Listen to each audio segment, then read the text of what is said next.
think you have Billy Napier figured out?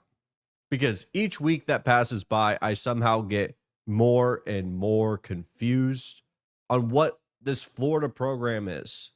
Now, Florida is traveling to College Station, Texas to face off against the number 5 team in the country, the Texas A&M Aggies. Now, you may see the, I believe, towel behind me, even the pennant to the right of me. Texas A&M is in my background. And if it is your first time seeing the show, I promise you, I'm going to give you the unbiased perspective. And honestly, when doing this preview, it is quite difficult to talk about Florida and to talk about Texas A&M. Primarily with Florida, though, what do you think you know about Florida? What are you confident in? Because you have the 1-game sample size of them against Texas and them looking dominant, making Arch Manning continue looking like one of the worst quarterbacks in the Power 4, which honestly is not his fault. And truthfully, we need to have a conversation about that for another time. But at the end of the day, Florida's defense has looked fantastic. I think that is the one thing we can answer and say we know about Florida is the defense is going to be damn good. And that's a pretty great thing to have. If you're going to have anything in your favor, have a damn good defense, a veteran defense at that. If you look up the depth chart and just look at the 2-man there, you're going to see a lot of SR seniors. You're going to see a RS junior, redshirt juniors. You're going to just see a lot of veteran experience that are within this defense. And I think it's going to be the core of this team. What we thought originally was going to be DJ Lagway with the talent that he is, it's going to be more of a run-first, defensive-minded program. That's what's going to be their best path for success. But what do we know about Texas A&M? We know Texas A&M can beat you in a multitude of different ways, something that previous iterations of Texas A&M football really didn't have. Very similar to what we just talked about with Florida, they were a ground and pound. You need to play good defense. That's how you were going to win. And it was the only way that Texas A&M was going to win football games. But in 2025, it's a little bit different. I just posted a 15-minute video breaking down the core of their offensive philosophy. It's going to be a lot of 12 personnel. And if you're new to football, it's 1 running back, 2 tight ends. And this is predominantly just because they want to be able to have the threat of running the football while you have Casey Concepcion and Mario Craver out wide, who are threats in their own right in terms of their verticality and ability to separate from corners. And when you have to pick and choose your battles between either allocating between 7 blockers in the rushing attack or potentially focusing on 2 of the major weapons, some of the best weapons in the entire SEC in Casey and Craver. So we have an A&M team that can beat you in a rock fight. They did that against Auburn. This is an A&M team that can go on the road and put up 40. They can win a shootout. They did that against Notre Dame. And just this past weekend against Mississippi State, they can lean on you until you break, which is a way of winning that people don't talk about enough, but it has to be in your arsenal. I think Mike Elko put it best in the postgame where he said, this is SEC football. Sometimes they're going to be eye for an eye in terms of their physicality. Mississippi State was like that when we were talking about the first couple of quarters. That's why I believe it was 7-3 for majority of the game, but it gets to a breaking point and you're not going to be the team that breaks.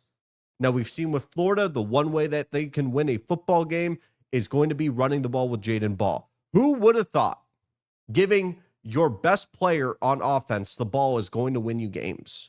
Now, Jaden Ball is fantastic. I said it in my preview video for Florida and Texas. My biggest question was, were they going to see the fact that they could run the ball? Because statistically, it looked like they could, but they refused to give him the damn rock. And then they go play Texas. They give him the rock. They win the game. Now, when comparing the 2 matchups here, I have a couple of key factors. Number 1, who's going to win the third down battle? I know it's stereotypical when talking about a football preview, but specifically for this game, I think it's more important than ever. Florida was not a good third down team on offense up until they played Texas. Now, is that a one-night special, or is that a trend that we're going to see for the rest of the season? Because we've seen we've seen Florida flip the script mid-season. We saw it last year. Now, is this just going to be a one-off back against the wall? We were at home. We were comfortable. We changed our philosophy. It's going to work, and we can hit third downs because Texas A&M, on the other hand, 2 of 23 in stopping third downs, 4% rate in SEC play for Texas A&M's defense to get you off the field. They're damn good at it. They've been incredible at it. We could talk about the fact that it's Auburn. We could talk about the fact that it's Mississippi State. And understandably so, Florida has gotten the benefit of the doubt because of the talent that's on there. How could we be compared to Mississippi State? How could we be compared to Auburn? Honestly, for the first part of the season before you played Texas, you were in that realm. And so my big question is that going to be something that we continue to see? Or is this going to be something that Florida has completely changed? Because if Texas A&M cannot get them off the field, my next factor that's going to be more A&M focused that I think they do not want to let this dictate the game is the penalties. Texas A&M, though top 5 in the nation, they're in the hundreds in terms of penalties. They are a heavily penalized team.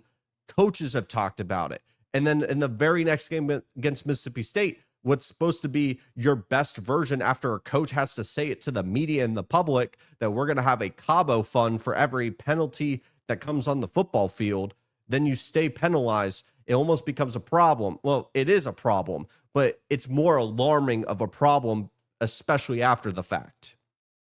And so what I wonder is if Florida is able to continue the success, the small sample size, but the success in third down, you put the ball into the referee's hands with the penalties, that the last thing you want to do, because this is not a podcast that we're going to sit here and blame the referees for a winner or a loser. What I will blame is if you are a team that puts it into the referee's hands to make that decision. Although they should be more accountable for some of their actions. So in terms of how do I think these things are going to work out?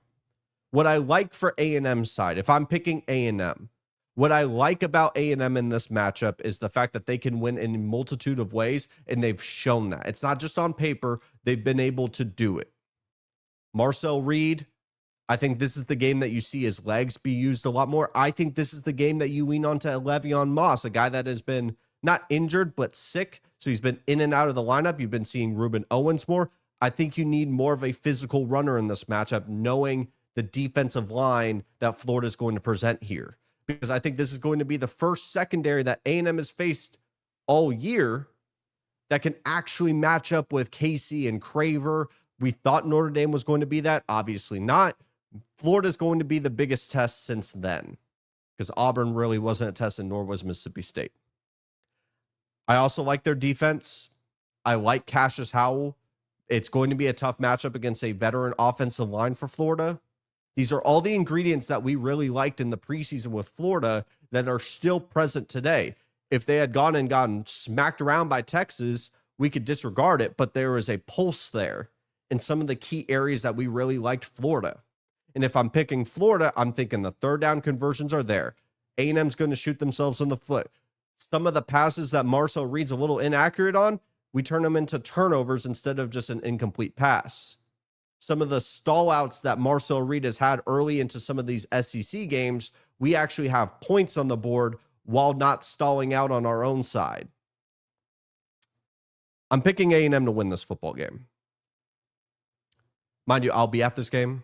This is going to be the last game that A&M's going to play at home for about 4 weeks, a month if you want to call it. A&M really needs this one, just because of how their schedule shapes up. I think Florida eye to eye is going to match them up in talent. And I have a pit in my stomach predicting this game because I think Florida has the capability to make this not a one-night, one-off. But what I do like with Texas A&M is not only do they have an identity, but they've had it for a multitude of weeks. Florida thinks they have an identity because they finally found some success. I don't know if it's something that they can execute week in and week out. A&M's a great test for that. And as A&M enters a bunch of road SEC games, I mean, we're talking at Arkansas with Bobby Petrino in a rivalry spot. That game's always funky. You could disregard that game all you want. I promise you that game's always a little weird. And you're going to have Bobby Petrino. It's going to be at Arkansas. You're going to go to Missouri. You're going to go to LSU and to Texas. Your only home SEC games left on the schedule, to my understanding, is South Carolina, and that isn't until we get to November. And you have Samford at home. Obviously, A&M's going to have some random game like that. So I think the importance from Texas A&M has almost been understated in these conversations. As much as everyone's talking about Billy Napier in Florida and how desperate this program is, I think for the outlook of what Texas A&M wants to be this year, which is different than what we've seen in previous iterations. I mean, 5-0, first time since 2016. They need this one. And I'm going against the grain of what the past versions of Texas A&M has told me, which is to go with Florida in this game. And I'm trusting Texas A&M to get the job done here.